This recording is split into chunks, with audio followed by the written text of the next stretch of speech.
Scarlet Crusade lore, 8 minutes. This is sick. Yeah, let's watch this for sure. Are you guys all on board to watch this? We got a Scarlet Crusade lore with PlatinumWoW. I feel like this is like the perfect thing to get us excited and into the new raid. Let's understand it. Let's figure it out together. Let's go. One of the most infamous enemies in the world of Warcraft is the Scarlet Crusade, an army of fanatical zealots who will smite anyone not a part of their order. But they weren't always like this. In fact, their origins are quite tragic.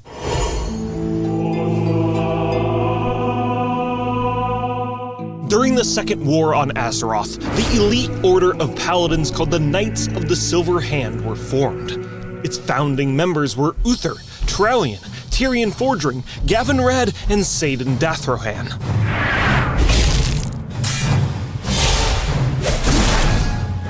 During the war, the Knights of the Silver Hand battled the orcs and healed the wounded with their holy magic. And in the end, the Alliance won the Second War. But the Third War...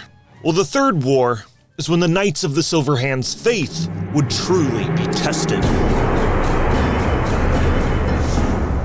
During the Third War, the Kingdom of Lordaeron was left in ruin. The Plague of Undeath turned the citizens into shambling scourge, and Prince Arthas Menethil was the spearhead of this necromantic destruction. But it was the Knights of the Silver Hand's duty to bring holy judgment.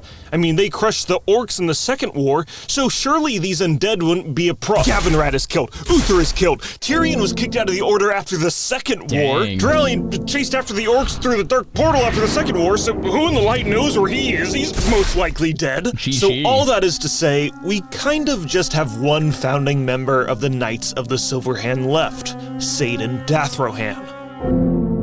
Or do we? Because during one of Saidan's offensive attacks on Stratholme after the Third War, he was possessed by the Dreadlord Balnazar. The Nathrezim did this so he could manipulate the citizens of Lordaeron into a new, powerful army to protect the Dreadlord.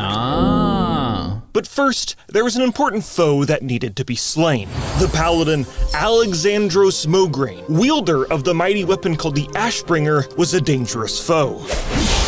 And his faith in the light would make him near impossible to corrupt, so Balnazar needed to find a way to slay him. So what was Balnazar's solution for dealing with the Ashbringer? Well, as Saidan Dathrohan, Balnazar convinced Alexandros' son, Renault, to slay his own father. And in exchange, he would be promoted to commander of the new crusade he was forming. Dang. And get a very fashionable and cool bandana. Okay. So Renault uses the Ashbringer to slay his own father in an act of pure evil that corrupts the weapon. Damn. But keep this betrayal in mind because it's gonna haunt Renault later in the video. Damn. Now with Alexandros Mograine out of the picture, Balnazar could work on creating his own crusade.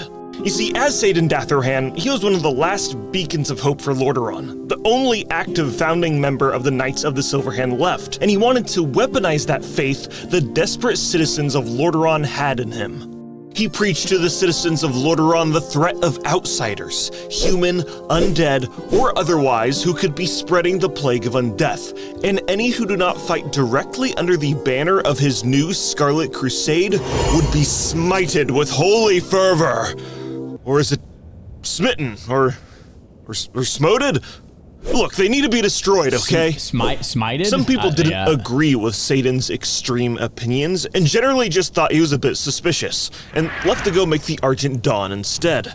The Argent Dawn is similar to the Crusade, except they only care about fighting the Scourge, not literally everyone else. Meanwhile, in the ruins of Lordaeron, the Lich King lost control of the Forsaken, giving them free will. But do you think the Scarlet Crusade actually cared? Of course not. They're still zombies that eat people and are creating a new plague and control the ruins of Lordaeron, so they need to be purged. But the unfortunate thing for the Scarlet Crusade is that this marks the start of Classic WoW. And from here on out, the Scarlet Crusade is going to get their light-worshipping butts kicked by us, the heroes of Azeroth.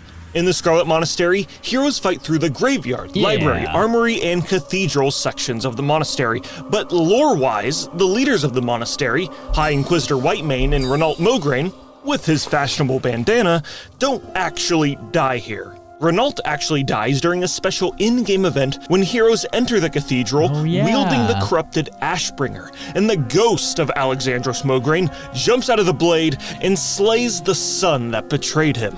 Okay, I've never done that in-game. I've only heard about that. That is awesome that the Classic WoW devs did that. Like, I've never experienced this. I've just only heard about this RP event. I almost want to see this happen, but that is so cool.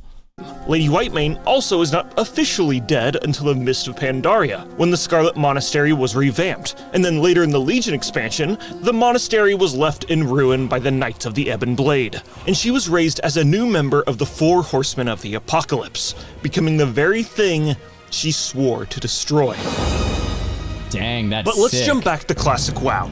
After taking the fight to the Scarlet Monastery, heroes battle the Crusade across the Plaguelands, and heroes also enter the Dungeon of Stratholme and slay Satan Dathrohan, aka Balnazar. Balnazar, yeah. And an uneasy truce is achieved between the Scarlet Crusade and the Argent Dawn when the flying fortress of death called Naxxramas appeared over the eastern Plaguelands. This was the first and probably last time the Crusade achieved an uneasy alliance with outsiders. After the Scourge denizens of Naxxramas were defeated, typically this is where the story would end in Classic WoW. But during the Season of Discovery, heroes must side with Scarlet Crusade rebels who have discovered the true identity of Satan Dathrohan, aka Balnazar, and mysteriously, he has returned. And heroes must raid the Scarlet Enclave and bring the fight to the Dreadlord Master, pulling the strings of the Crusade. Sick. And you have to play the Season of Discovery yourself to see what happens next. You see, the lore added in the Season of Discovery is meant to be, well, discovered. But we do know at the start of the Wrath of the Lich King expansion, the Scarlet Enclave is controlled by loyal Crusade members. But this doesn't last for long, as another flying fortress of death looms over the Scarlet Crusade homeland. This time, by the Lich King's loyal Death Knights who burn the city to the ground. But no worries, a splinter group of the Crusade called the Scarlet Onslaught travels to Northrend to dispense more holy justice against the Scourge and any who oppose them, except somehow, someway, another Dreadlord, Mal'Ganis, infiltrates their organization, and that combined with us, the heroes, beating them up, kind of ruins the Scarlet Onslaught's plans. There we go. So throughout Warcraft history, the Scarlet Crusade has been defeated over and over again, but even to this day, they still haven't given up. More recently, the Scarlet Crusade conducted a brutal attack against the Forsaken in Silverpine, and also took control over the city of Gilneas. For a brief moment in time. Only for the Gilneans and the Forsaken to team up and take back the city for its original owners. They get slaughtered in history, man. And perhaps we'll see the Scarlet Crusade return in some capacity in the future. But now, in the Season of Discovery, we can experience their shrouded history in the Scarlet Enclave raid so cool. and the quest line that surrounds it. And who knows what new lore we'll discover and the secrets they keep.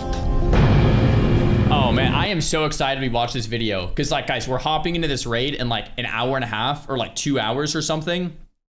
And like having all of this knowledge going into it, I feel like it's gonna make it such an enriching experience, or like more enriching, because it's like we already kind of know what's happening going into this thing. That is awesome, man. I'm just straight nerding out.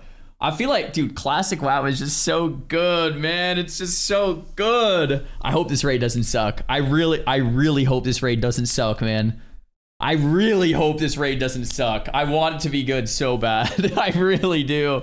Log in. Oh, bro, I've been logged in since like 7 a.m. or something. I'm just like trying to lock in all the small details here on my mage, on the spec, on the ATS, on the tier 3, the tier sets, everything, man. Just completely min-maxing. Wait, is this a role player? Lieutenant Commander Maros. Look at this guy. He's just RP walking with... Bro, look. Dude, this guy's in a guild named the Scarlet Crusade and he's... No, I layered. He's gone. Did you see that guy? That guy was role-playing in a guild named the Scarlet Crusade with the tabard and everything. That was sick. He's gone. Yo, Czar? Yo, what's happening? Oh, Divine Karen can do the 100 HP chest. Oh, here he is. There's someone else. The person doing my enchant is also in the guild named the Scarlet Crusade. Oh my gosh. Oh, here he is. Guys, look, here he is. Meros. Darkness creeps into your land. Fear not. The Scarlet Crusade strikes today. Bro, we have role players standing outside, man. This is so cool.